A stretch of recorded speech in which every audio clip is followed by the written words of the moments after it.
Hello everyone, welcome back to my channel study with Sapna. कैसे हैं आप सब? आई होप आप सब बहुत अच्छे हैं और अच्छी तरीके से अपने एग्जाम्स की तैयारी कर रहे हैं। स्टूडेंट्स, आप सब जानते हैं हम ऑडिटिंग का रिवीजन कर रहे हैं और साथ ही एमसीक्यूज को सॉल्व कर रहे हैं फॉर यूपीपीसीएल असिस्टेंट अकाउंटेंट। इससे पहले हम 2 लेक्चर्स ऑलरेडी डाल चुके हैं हमारे यूट्यूब चैनल पर। अगर आप हमारे चैनल पर नए हैं तो सब्सक्राइब कीजिए और इस वीडियो को लाइक कीजिए। अगर आपने प्रीवियस वीडियोस नहीं देखी हैं तो डिस्क्रिप्शन बॉक्स में आपको उसका लिंक मिल जाएगा, आप उन्हें भी देख सकते हैं। पीडीएफ्स अगर आपको चाहिए तो हमारे टेलीग्राम चैनल को ज्वाइन कीजिए, इसका भी लिंक आपको डिस्क्रिप्शन बॉक्स में मिल जाएगा। तो आज के इस लेक्चर में हम ऑडिटिंग का 3rd पार्ट करने वाले हैं, जिसमें हम ऑडिटिंग के सिलेबस में जो रिमेनिंग पोर्शन है उसको कवर करेंगे। हमने वाउचिंग वेरिफिकेशन पढ़ लिया, ऑब्जेक्ट ऑफ ऑडिट पढ़ लिया एंड आज के इस लेक्चर में हम rights, duties, liabilities of auditors करेंगे।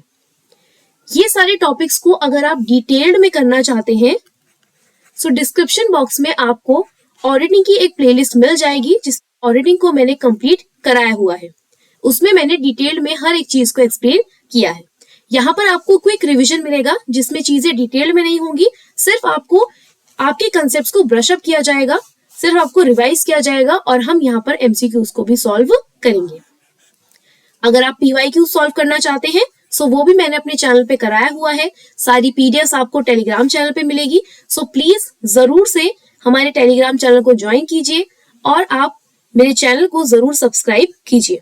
वीडियो को लाइक करना मत भूलना और जो भी नोटिफिकेशन बेल है उसे जरूर ऑन करना, जिससे आपको अपडेट मिलते रहे कि कब हम लेक्चर्स पोस्ट कर रहे हैं।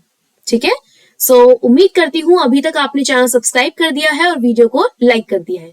स्टार्ट करते हैं हमारे पहले पोर्शन से, that is eligibility, qualifications and disqualification of an auditor.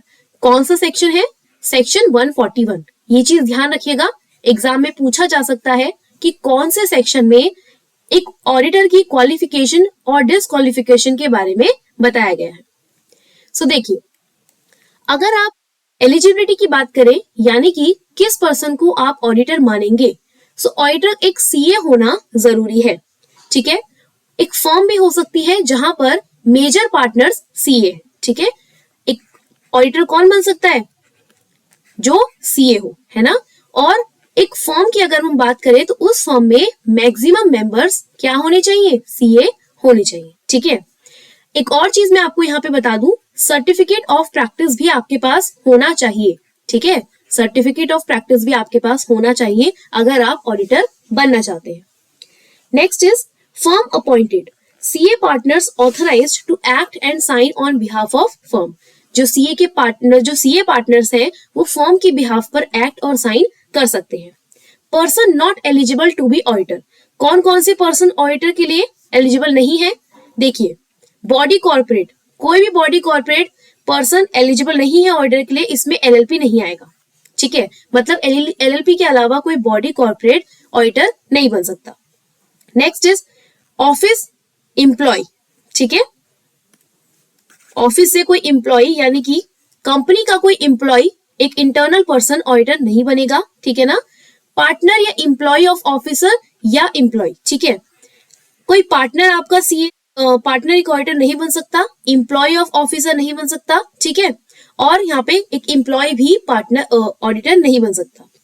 Person, relative, partner holds. ठीक है, कोई पर्सन या फिर आपका कोई रिलेटिव, ठीक है ना, ये कोई भी ऑडिटर नहीं बन सकते। नेक्स्ट है पर्सन या फिर firm having business relationship with company, hold subsidiary, associative या सब्सिडरी ऑफ होल्डिंग। ठीक है, ये लोग भी ऑडिटर नहीं बन सकते। कोई सिक्योरिटी इंटरेस्ट अगर आपका, ठीक है ना, तो भी आप एक ऑडिटर नहीं बन पाएंगे।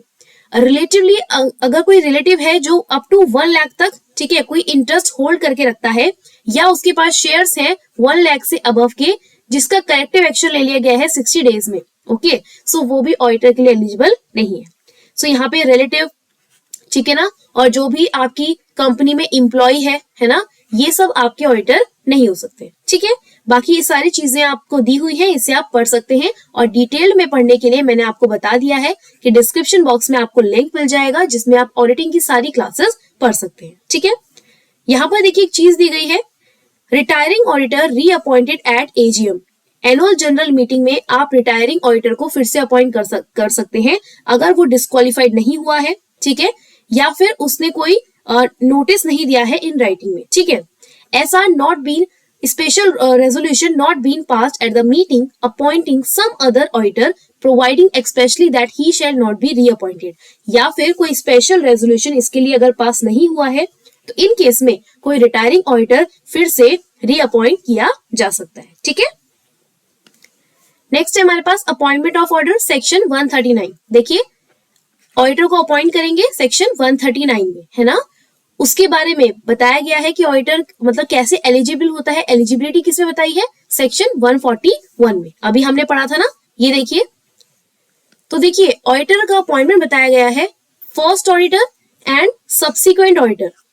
अगर पहला ऑडिटर है तो उसका जो अपॉइंटमेंट है वो 30 डेज में हो जाना चाहिए बाय बोर्ड ऑफ डायरेक्टर्स। ठीक है, from date of registration, date of registration से 30 डेज के अंदर अंदर उसका अपॉइंटमेंट हो जाना चाहिए। बट अगर आप फेल कर जाते हैं इस क्राइटेरिया को, देन 90 डेज में, ठीक है, 90 डेज में जो ईजीएम होगी, ठीक है, उसमें आपको 90 डेज का मौका मिलेगा जिसमें आप ऑडिटर को अपॉइंट कर सकते हैं। अगर मैं गवर्नमेंट कंपनीज की बात करूं तो यहाँ पर 60 डेज है आपके पास, अगर फेल हो जाते हैं तो 30 डेज है, फिर से फेल हो जाते हैं तो 60 डेज है। ठीक है, यहाँ पर देखिए अगर गवर्नमेंट कंपनी के अलावा है तो 30 डेज प्लस 90 डेज। ठीक है, लेकिन अगर गवर्नमेंट कंपनी है तो गवर्नमेंट कंपनी है, इनको आराम से रिलैक्सेशन देंगे तो 60 प्लस 30 प्लस 60। ठीक है, ये ध्यान रखिएगा।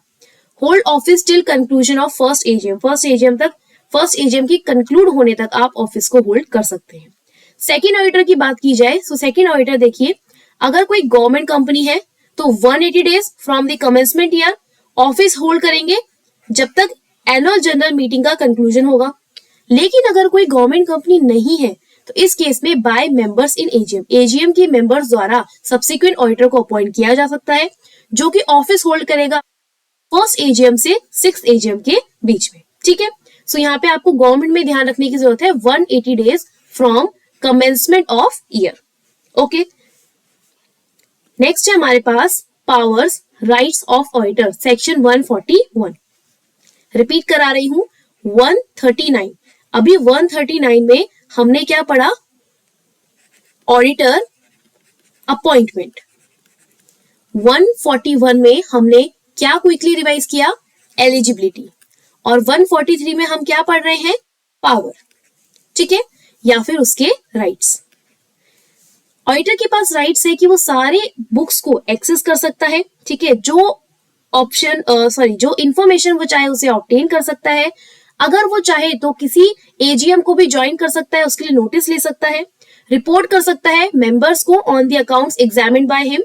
राइट टू लेन का राइट है उसके पास। ठीक है ना, ये सारे उसके राइट से, ध्यान रखिएगा। ये सारी इंफॉर्मेशन आप पढ़ लीजिएगा क्योंकि क्विक रिवीजन है तो मैं डिटेल में ज्यादा इसको नहीं लेके जाऊंगी। हमारा पर्पस है एमसीक्यूज को साथ ही साथ सॉल्व करना, तो हम उस पर भी फोकस करेंगे।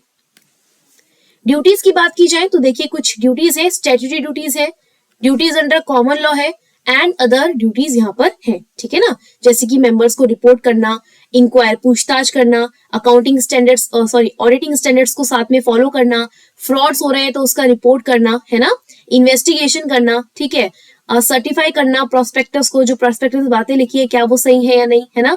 अगर लॉ के नजरिए से देखें सो ऑनेस्ट होना, ठीक है, और प्रॉपर नॉलेज लेना कंपनी के बारे में, अपना जो भी एडिशनल वर्क है उसे करना, एसेट्स को वेरीफाई करना, है ना, वेरिफिकेशन। अदर ड्यूटीज है आपकी कॉन्ट्रेक्चुअल एंड प्रोफेशनल। अब इसके बाद आता है हमारा लायबिलिटीज। सो लायबिलिटीज में मैंने बहुत डिटेल में आपको ये पढ़ाया हुआ है। ठीक है, civil liabilities, liabilities under companies act, criminal liability, liability under income tax act, liability for professional misconduct, liability towards third parties. ठीक है, इन सभी को डिटेल में मैंने हमारे कोर्स में कराया हुआ है, सो उसको आप देख सकते हैं। तो चलिए अब ये सब होने के बाद एक बार हम क्विकली एमसीक्यूज को भी सॉल्व कर लेते हैं, देखते हैं कितने बच्चे अच्छे यहाँ पर स्कोर कर पाते हैं। ठीक है, कमेंट बॉक्स में बताना आपने कितना स्कोर किया आउट ऑफ 18 क्वेश्चन। आज के लेक्चर में 18 क्वेश्चन है। Question number 1, the first auditor of a company is appointed by the board of directors within how many days of the registration of the company। अभी मैंने आपको revise कराया, जब first auditor की हम बात करते हैं, ठीक है, कौन सा सेक्शन था, 139। ठीक है, सो ऑडिटर की बात करते हैं, उसके अपॉइंटमेंट की बात करते हैं, तो फर्स्ट ऑडिटर को अपॉइंट करते time by board of directors कितने दिन मिलते हैं from the registration of the company. So अभी हमने बताया था आपको 30 डेज। ठीक है, 30 डेज। ये ऑप्शन नंबर ए यहाँ पे आपका करेक्ट आंसर होगा। Clear. Next question, question number 2, civil liability of an auditor implies liability for. जब हम सिविल लायबिलिटी की बात करते हैं तो इसमें से कौन सी हमारी सिविल लायबिलिटी में आती है। तो अभी मैंने देखिए यहाँ पे आपको बताया civil liability, liability for negligence and liability for misfeasance. अच्छा, मिसफिसेंस यहाँ पे क्या है, जब आप ब्रीच करते हैं ट्रस्ट को, आप पे बहुत ट्रस्ट करके कोई काम दिया गया था लेकिन आपने उसे तोड़ दिया, है ना, तो ये क्या है, ये ऑडिटर की लायबिलिटी है कि वो ट्रस्ट को ना तोड़े, है ना, और वो उसके लिए जिम्मेदार है, तो ये इसकी सिविल लायबिलिटी कहलाती है। ठीक है, यानी कि एक आपके खुद के मॉरल्स हैं कि आप किसी का भरोसा ना तोड़े, उन्हें सही रिपोर्ट दे। तो ऑप्शन नंबर, एक second, civil liability of an auditor implies liability for, ये ऑप्शन नंबर डी है यहाँ पे। ठीक है ना, हाँ, ओके। सो नेक्स्ट है हमारे पास question number 3, who out of the following can not be appointed as a auditor, statutory auditor for the company. Company के लिए इनमें से कौन से पर्सन को एज अ स्टैट्यूटरी ऑडिटर हम अपॉइंट नहीं कर सकते। सेक्शन 141 में हम अपॉइंटमेंट पढ़ते हैं, है ना, अभी मैंने आपको बताया था erstwhile director, internal auditor, relative of a director या ओनली बी एंड सी। तो यहाँ पे मैंने आपको बताया था अभी कि इंटरनल कोई पर्सन नहीं हो सकता जिसे आप ऑडिटर के लिए अपॉइंट करें। ठीक है ना, तो इस अकॉर्डिंग ऑप्शन नंबर बी हमारा करेक्ट आंसर होगा। ओके, नेक्स्ट क्वेश्चन को देखते हैं। Question number 4, an auditor makes efforts to detect mainly following types of fraud. एक ऑडिटर क्या एफर्ट्स डालता है कौन से टाइप्स के फ्रॉड्स के लिए। देखिए, फ्रॉड कैसा भी हो, ऑडिटर को हमेशा रिपोर्ट करना जरूरी है ना, ये उसकी मॉरल एथिक्स है, उसकी वैल्यूज है, उसकी ड्यूटीज है। ठीक है, कि वो क्या करे, फ्रॉड को डिटेक्ट करे और उसको रिपोर्ट करे। सो चाहे फ्रॉड कैश का हो, चाहे गुड्स का हो, चाहे बुक्स ऑफ अकाउंट्स में फ्रॉड किया गया हो, कोई भी फ्रॉड हो, ऑडिटर जरूर डिटेक्ट करेगा और डिटेक्ट करने के बाद उसे रिपोर्ट भी करेगा। ठीक है ना, सो इसलिए ऑल ऑफ द अबव इसका करेक्ट आंसर बनेगा ऑप्शन नंबर डी। क्लियर है यहाँ पे तक? Okay. Next question, question number 5, in a company internal auditor is appointed by. देखो, कंपनी के अंदर की बात हो रही है, हमें इंटरनल ऑडिट कराना है, तो इंटरनल ऑडिट कराने के लिए इंटरनल ऑडिटर कौन अपॉइंट करेगा। कंपनी है, कंपनी के मेजर डिसीजंस कौन लेते हैं, भाई बोर्ड ऑफ डायरेक्टर्स लेते हैं, है ना। सो बोर्ड ऑफ डायरेक्टर्स ही तो डिसाइड करेंगे कि इंटरनल ऑडिटर कौन होगा। ठीक है, सो इसका करेक्ट आंसर क्या होगा, board of directors, option number C. ठीक है, क्लियर है यहाँ पे तक?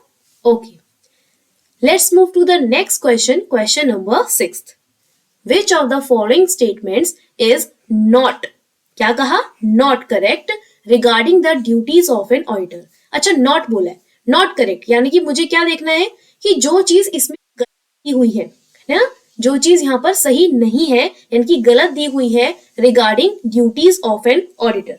क्या है वो चीजें? Physical verification of fixed assets is primarily the responsibility of the auditor. Auditor की प्राइमरी रिस्पॉन्सिबिलिटी क्या है कि वो वेरिफिकेशन जाकर करे फिक्स्ड एसेट्स का, मतलब वो सबसे पहले जाकर यही देखे कि फिक्स्ड एसेट्स एक्चुअली में फिजिकली वहां पर अवेलेबल है या नहीं। क्या ये उसकी प्राइमरी रिस्पॉन्सिबिलिटी है, इसके अलावा कोई रिस्पॉन्सिबिलिटी नहीं है, सबसे पहले जाके वो यही काम करेगा। नेक्स्ट है, ownership of fixed assets should be verified by examining the title deed by the auditor. Fixed assets की ओनरशिप आप वेरीफाई कर सकते हैं उसकी टाइटल डीड से, बिल्कुल ठीक है।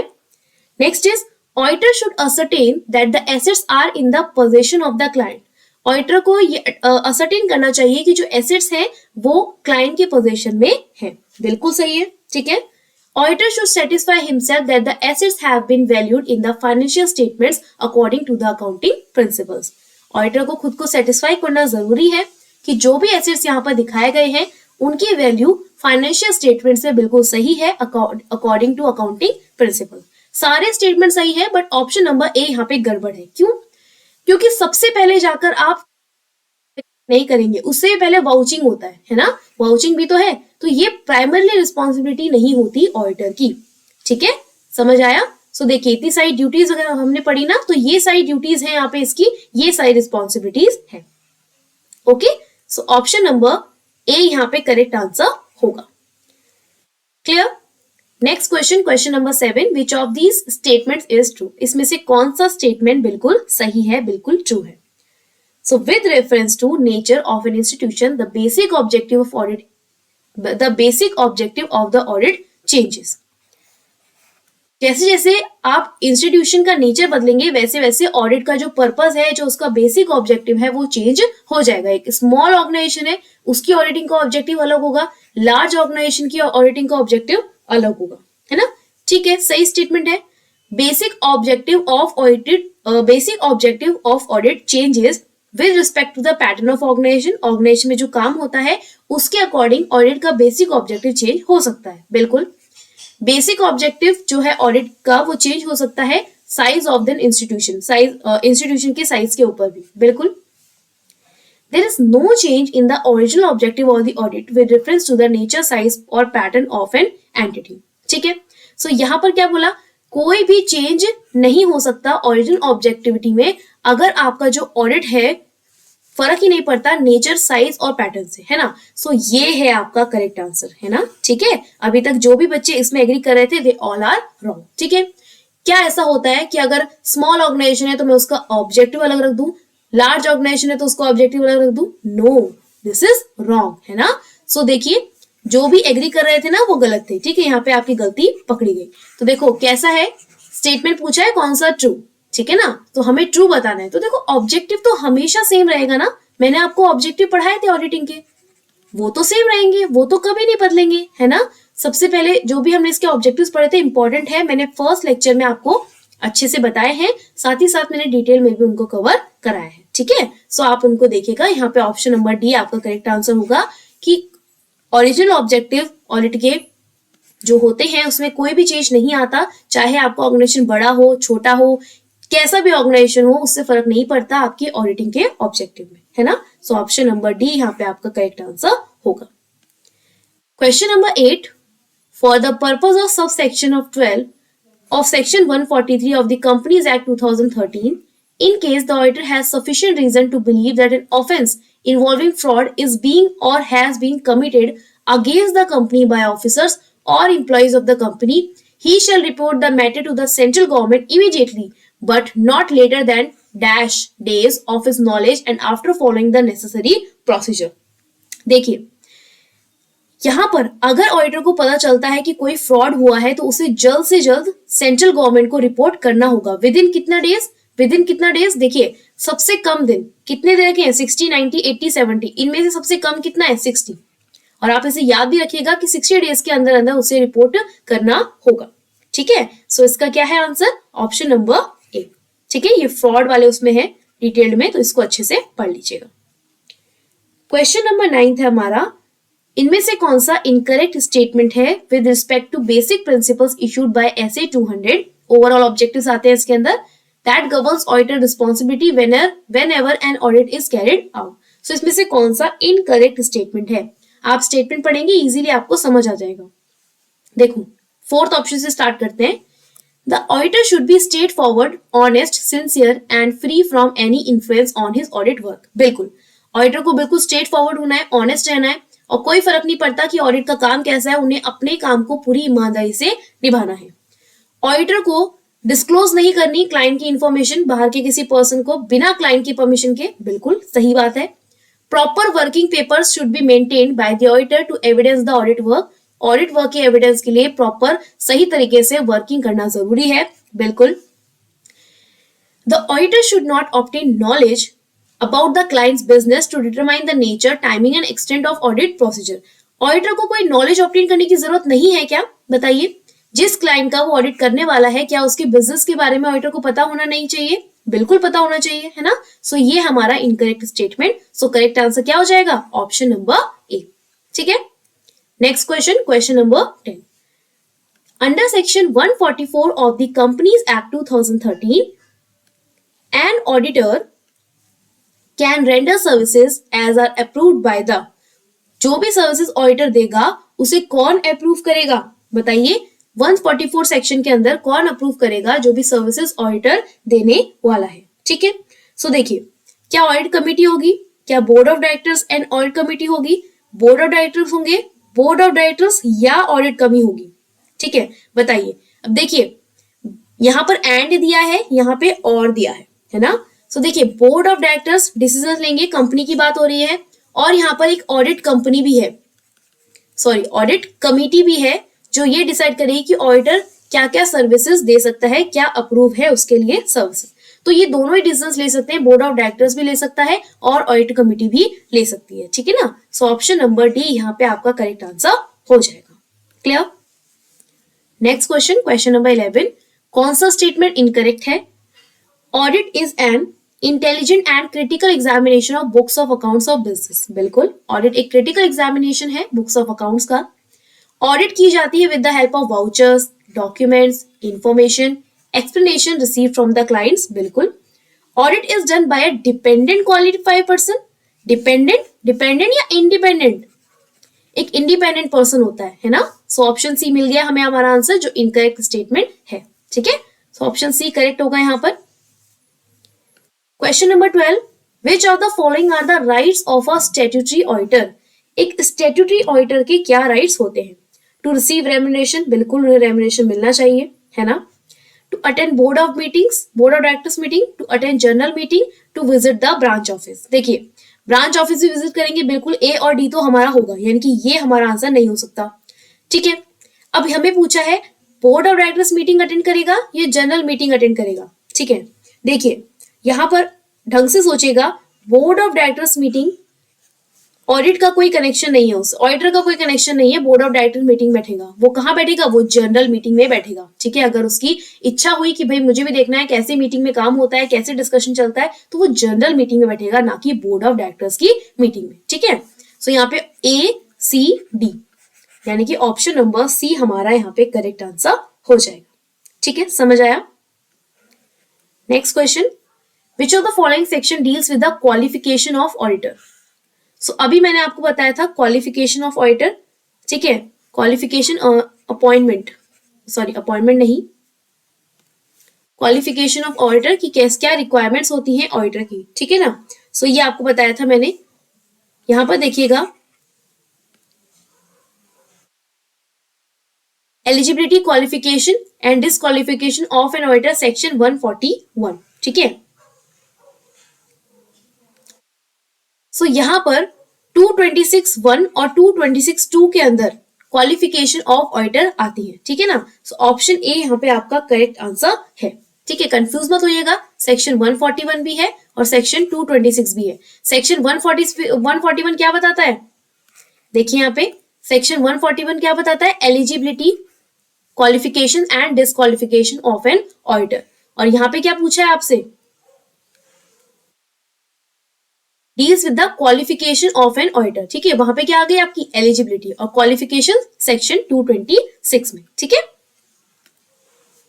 Next is the board of directors shall appoint first auditor. First auditor कितने टाइम में अपॉइंट कर देना चाहिए? ठीक है, मैंने आपको करवाया था इनकॉर्पोरेशन ऑफ कंपनी, कंपनी की इनकॉर्पोरेशन होते ही विद इन कितना? Within 1 month of the incorporation of the company.